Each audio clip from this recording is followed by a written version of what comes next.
O tema do vídeo de hoje é a lente mais vendida de todos os tempos, a Helios 44 58mm f2 da Zenit.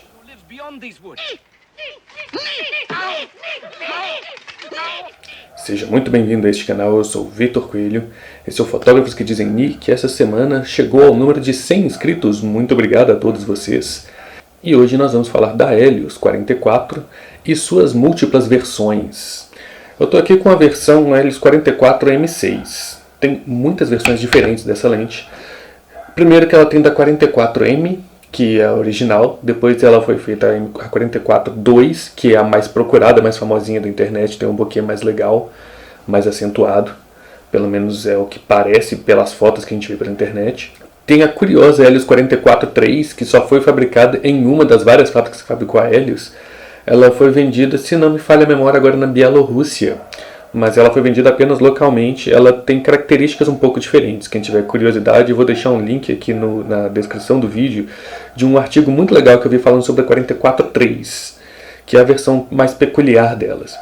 Depois nós temos as que realmente são muito populares aqui no Brasil, que são 44M4, 5, 6 e 7. Eu estou aqui com a 44M6 e aqui com a 44M7.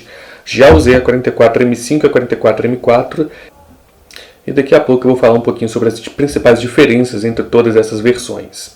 Primeiramente, vamos falar um pouquinho da história dessa lente. Ela foi literalmente a lente mais vendida de todos os tempos, porque ela foi fabricada durante a Guerra Fria e a União Soviética tinha um objetivo com essa lente. Com essa lente não, né? Com essa câmera. Então, o objetivo da União Soviética é que todo mundo que quisesse fotografar conseguisse fotografar, porque ia ter uma câmera de baixo custo que funcionasse muito bem, com comandos manuais e... Enfim, a ideia da União Soviética é que tivesse pessoas, cidadãos comuns, fotografando. Eles queriam muitas fotografias do regime soviético, porque aquelas fotografias poderiam vir a servir de propaganda para o regime da União Soviética até então. E com isso, essa câmera foi fabricada em larguíssima escala e ela vinha com a lente do kit, que era essa belezinha aqui. Então, ela foi fabricada aos baldes, eram centenas de milhares de, podemos dizer, dezenas de milhões de cópias dessa lente foram feitas. E por isso essa lente ela é muito encontrada hoje em qualquer lugar do mundo, até aqui no Brasil, que está do outro lado do mundo em relação à Rússia. Ela é muito facilmente encontrada. E ela é conhecida por ser a porta de entrada para drogas mais pesadas. Eu, por exemplo, meu primeiro contato com uma lente vintage foi com uma Zenit Helios 44 também, essa mesma lente que a gente está analisando nesse vídeo. E fiz muita foto muito legal com ela, eu gostava muito dessa lente. Mas como eu disse, ela é a porta de entrada para drogas mais pesadas, então depois eu acabei pegando a 85mm, também da Zenit a Helios 40. Vai ter um vídeo sobre ela mais pra frente. Eu venho falando dela praticamente todo vídeo meu, porque ela é minha lente do coração. Mas hoje não tinha como deixar de falar, porque são duas lentes muito parecidas em termos de efeitos e resultados. O principal atrativo dessa lente é uma coisa que na época foi considerado por um defeito óptico dela. Quando a gente deixa essa lente com o diafragma todo aberto, em f2, ela vai dar o chamado swirly bokeh, que é aquele bokeh que parece que tem um redemoinho no fundo, que tudo está girando no background da nossa foto.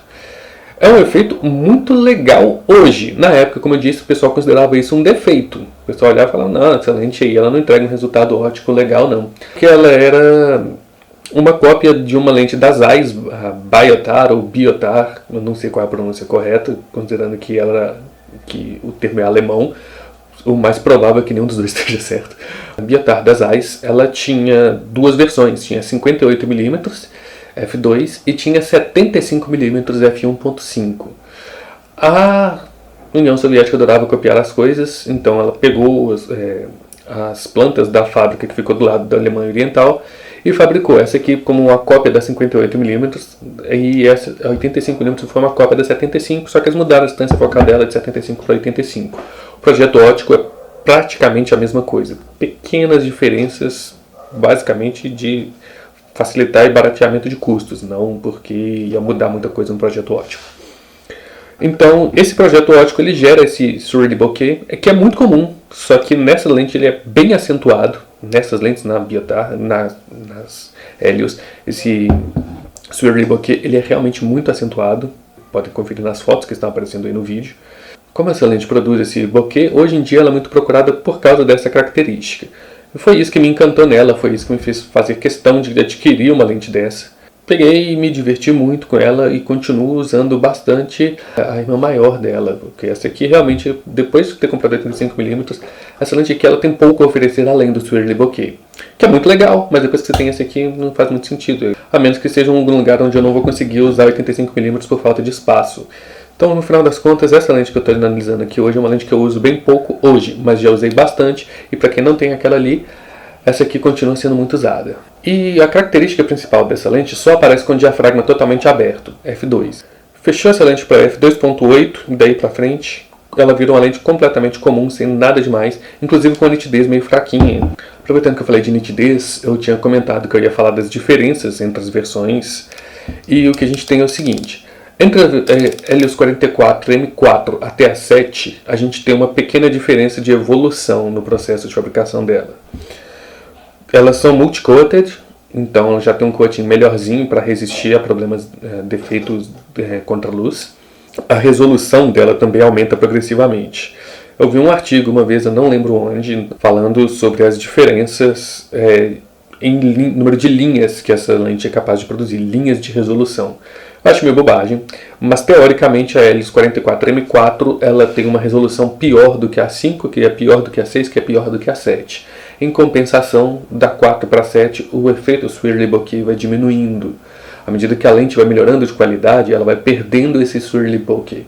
Então, se você quer o desfoque legal dela, que é o motivo que faz sentido você usar essa lente, vale mais a pena então você pegar das versões mais antigas. Só que você vai perder resolução, vai perdendo um pouquinho de qualidade de imagem. Eu acho essa diferença muito irrelevante. Eu não percebo essa diferença a olho nu.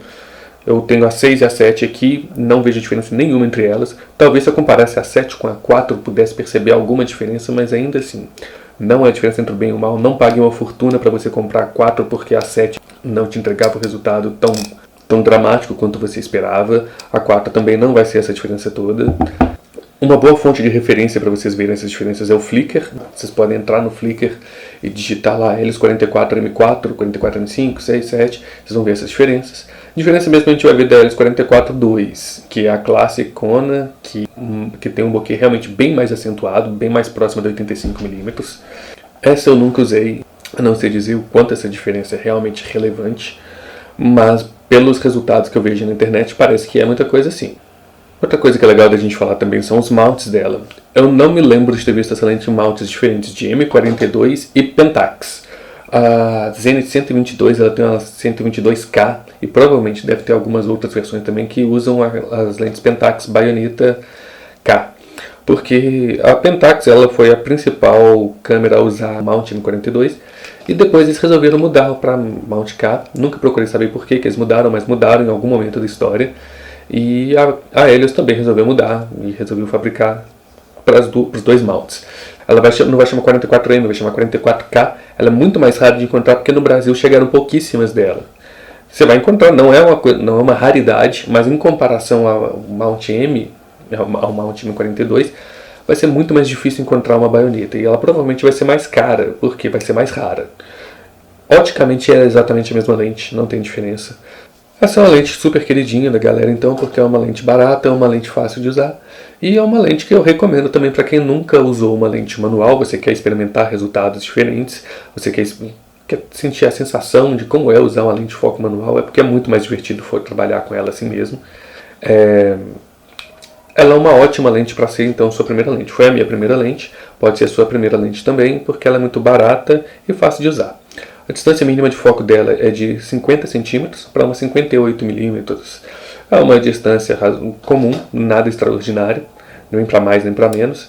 Então volto a dizer, uma lente que tem uma nitidez meia boca, não é ruim, longe de ser ruim, mas é também nada notório. E ela é uma lente para usar f2. Fechou o diafragma 2.8 para baixo, ela é uma lente completamente comum e ordinária, não vejo nada de especial nela. Fechando o diafragma para baixo de f2. Tem uma coisa que eu acabei esquecendo de comentar, é que essa lente ela é uma lente legal de usar numa câmera full frame. Você pode usar essa lente numa câmera cropada também, mas a coisa que realmente torna essa lente interessante acontece nas bordas da imagem. Se você usa cropada, você está perdendo o que está acontecendo ali fora. Então é muito mais legal usar essa lente numa câmera full frame. Sabe, então foi isso o vídeo de hoje. Muito obrigado pela atenção, muito obrigado pelos 100 inscritos, a marca importante que nós alcançamos, que libera uma série de coisas interessantes para o canal. Começar pelo link, né? Agora é youtube.com/fotógrafos que dizem ni, se você quiser recomendar esse canal para alguém, tá mais fácil agora. Então faça isso, compartilhe o nosso canal, compartilhe os vídeos, deixe seu like, se você ainda não se inscreveu no canal, se inscreva, vai ter sempre novidade toda quinta-feira. Então é isso, muito obrigado e até a próxima!